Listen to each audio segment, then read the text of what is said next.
This is The Roadmap with Lee Heisman. Hello, everyone, and welcome to The Roadmap, exclusively here on ASBN.com.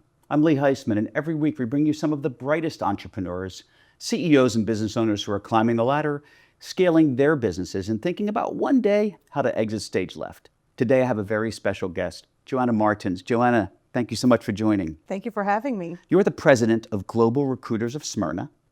And I want to ask questions about that business and kind of the name of it, but talk about it at first for us. Tell us what you do. We are Global Recruiters of Smyrna is a boutique executive recruiting firm, and we focus on manufacturing, especially consumer goods manufacturing, as well as multi-unit restaurant groups. So when you say you focus on that, do you mean that for these types of organizations, you're staffing for them? And what kind of people are you staffing? Exactly. We are, we have a wide range. We have our teams that focus on director level positions, and I personally focus more on the CEOs, the CFOs, CMOs, and chief revenue officers. So, it's funny, as you go with director and up with how you staff for them, is it part-time or permanent? Permanent. We only do permanent placement. So you're really creating a family for your clients. You're actually building with their family of their business. Exactly, because it's interesting that after a while you realize that what the check marks of the background, and does this person have the right background or the right tools, that's about 40% of what's necessary for someone to be successful in a role. 60% is the fit. Does that person's work style and personality fit the organization? Will they thrive in there? So, that's why you're sitting here with me, because I knew a little bit what you did, but your personality fit with me when we first met. And that's why we're sitting here. There's so much value to that.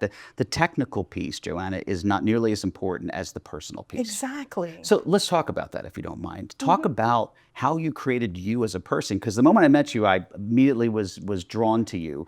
Talk about your history. You were in the consumer goods space for 20 years before you did this. Yes, I was. I started out at Nestle.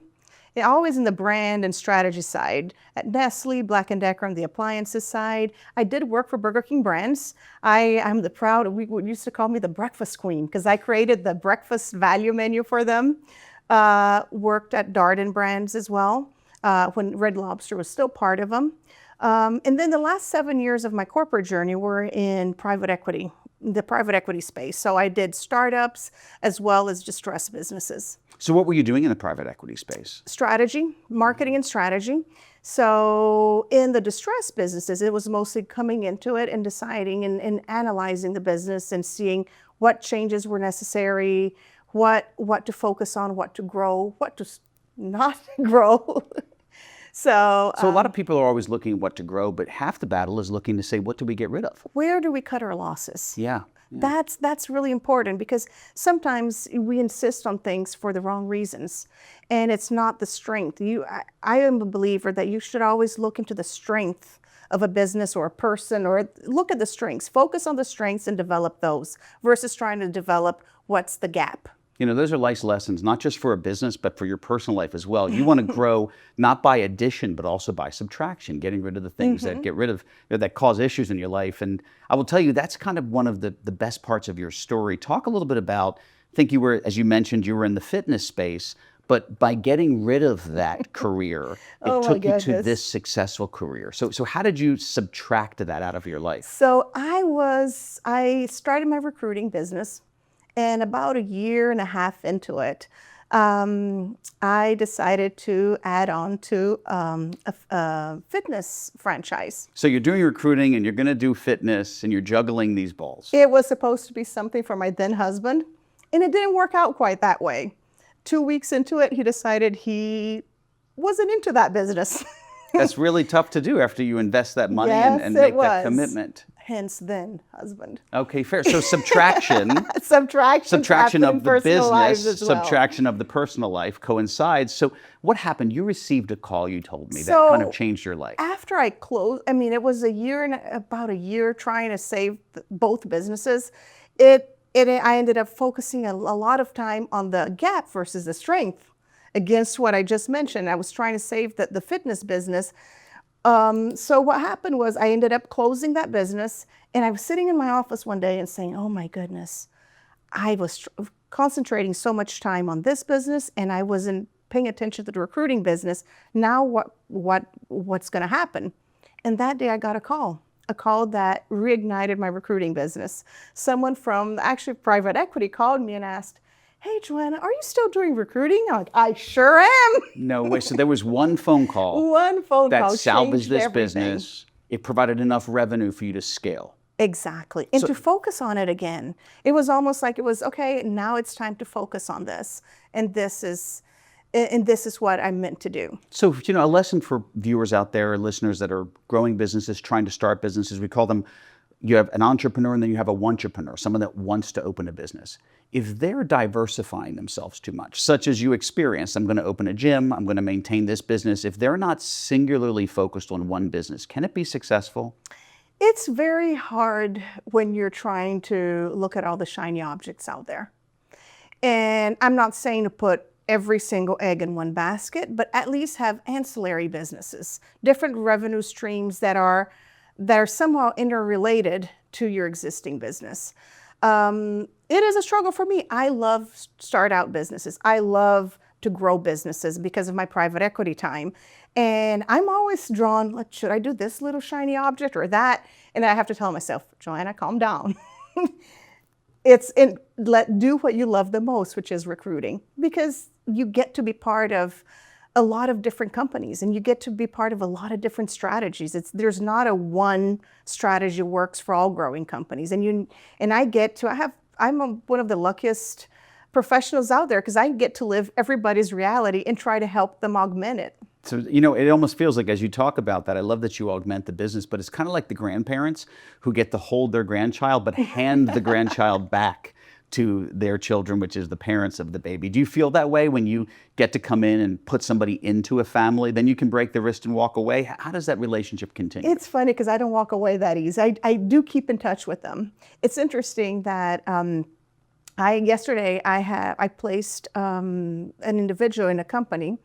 This same individual I placed 8 years ago in another company. So why did they leave the other company? I think it was more about growth. She's been there for 8 years and it was more about she needed something different. She was starting her career out in the other company and needed something different, more responsibility. But it was interesting to see, it's interesting how you keep in touch and you watch people grow in their roles. And that's very rewarding. But it's also about reputation. I say this a lot for the viewers out there, reputation matters because when people call you back, you don't have to make the phone call. They're going to reach out to you when they have another need. Mm-hmm. Talk about your clientele for a moment because you do the C-level executive placement, of course, and managerial, but you don't normally do the lower positions except sometimes you do for organic clients. Talk about that. Yes, I'm a believer that if you're a partner, you need to be a full partner. So it's great that we're getting the CMO positions to fill, the director of marketing or sales or national sales, but if the client needs an analyst, I feel like we need to be there. We need to be there and support them in their analyst role or yesterday I had a client ask me, "Hey, Joanne, I know it's not your bread and butter, but could someone in your team help us with a sales support person?" Absolutely, they're an existing client. So you'll go outside the scope of your expertise for current clients and existing clients. Correct. I won't go out to new clients with them, but if they're an existing client, I am a believer that you need to support them wherever they need. Well, you're coming up on almost a decade of this business, correct? Mm-hmm. It's very, very close. A lot of viewers out there look and say, well, Joanna's built this reputation, she's built these relationships, she's getting calls from people. Mm-hmm. She doesn't have to go out and solicit work. Is it as easy as you're making it look, or what are some of the challenges over the past decade that you might be able to provide input for viewers? It's funny, my first year was the most miserable year ever. And it was because I came out from a VP of marketing and strategy where I called meetings, people showed up, people did what they needed to do, to all of a sudden I was business development starting a new venture. It was very humbling and it's interesting how it molds the way you look at businesses and other professionals nowadays because it was a humbling experience. Now I was doing business development trying to get to people that usually I just sent an email and they'd show up. And recruiting is not an easy, the turnover rate in recruiting is very high because you have to have thick skin. You have to take yourself in the building years, you're getting a lot of rejection, but that's okay. It doesn't mean they're not rejecting you. Somebody sometimes is just having a bad day. Like one time in my first, I think it was first year of my career, I was calling people, the famous cold calling, right? And I called this VP of sales, and he comes and he gets on his high chair and says, "Why are you calling me? I'm not HR. Why would you even call me here?" So he had tone. He was a little bit aggressive. He was aggressive. He was very upset. I let him vent and say a lot of things he wanted to say. And then I said, "With all due respect, sir, you're the VP of sales, right?" He is like, "Yes, I am." And I'm like, and you're asking me while I'm cold calling you to get your business?" And he started laughing. We became friends. Mm-hmm. We actually kept in touch for many years after that, and I ended up making placements with him. It's spectacular. But it's the whole mindset. Nobody's rejecting you as an individual. They're just not having the need at the time. So that's why the turnover rate in recruiting is high, because sometimes people get mixed up the rejection of the opportunity for rejection of you as an individual, which is not the case. So these are life's lessons. Forget the work. The fact that you're exactly right. We don't know what's going on in that person's head. We don't know what that person is going through. And if you don't take it personally and you're able to connect with them, and that's why you said 60% is the connection. It is. 40% is the actual work you do. Mm-hmm. So talk about one of your most recent successes as we wrap up here. Mm-hmm. Well, we recently put a CMO in a position with a growing company. And it was very rewarding because this company was trying to break the 100 million mark. Of revenue? Of revenue. Wow. So, and I always say that the resources for a $50 million company is very different from the resources of a $100 million company. And this company has been struggling to find the right fit and attract the right talent. Because a lot of times the mid-sized companies have a hard time attracting the A talent.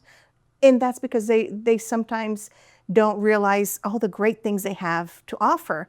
And it is a very exciting opportunity for someone who's coming from a Fortune 100 to all of a sudden come to a smaller $75 million company and guide it to break the 100 million. Absolutely. So that was a recent placement that we had. It was, 10 days ago? Oh my gosh, congratulations. And thank you. And that was very exciting. Do you ever place somebody knowing that they'll be deciding in the future if you're the people that they use for the placements, so you're kind of hedging your own bets that way? Do you ever hire those positions? It's funny. I mean, we've most of the people that we place and we end up working with later on, which is it is very rewarding because it shows that we actually developed a good connection, a positive connection. So that's, but sometimes it's surprising. One time I placed the head of HR for a company. Never heard from her again. Oh my gosh. And after she left the company, now I hear from everybody there. That's very funny. Well, sometimes things fit or they don't fit, right? Exactly. The square peg into the round hole might not fit. So it's all about placing the right person it's a right person for the role, and whatever comes out of it later on is whatever comes out. So Joanna, our time flies by. First off, in addition to your wonderful business, I think you're also providing our viewers life lessons. Because placing and putting the right person on the right seat of the bus, not just in work, but also in life, and the things that you're taking the vantage point from, these things apply across the board, business and personal. How would people get in touch with you if they want to reach out to you, not just for the recruiting needs, but just to meet someone wonderful like yourself? I've enjoyed the time together. Oh, thank you. I'm very active on LinkedIn. Joana Martins with Global Recruiters of Smyrna. Send me a message through there.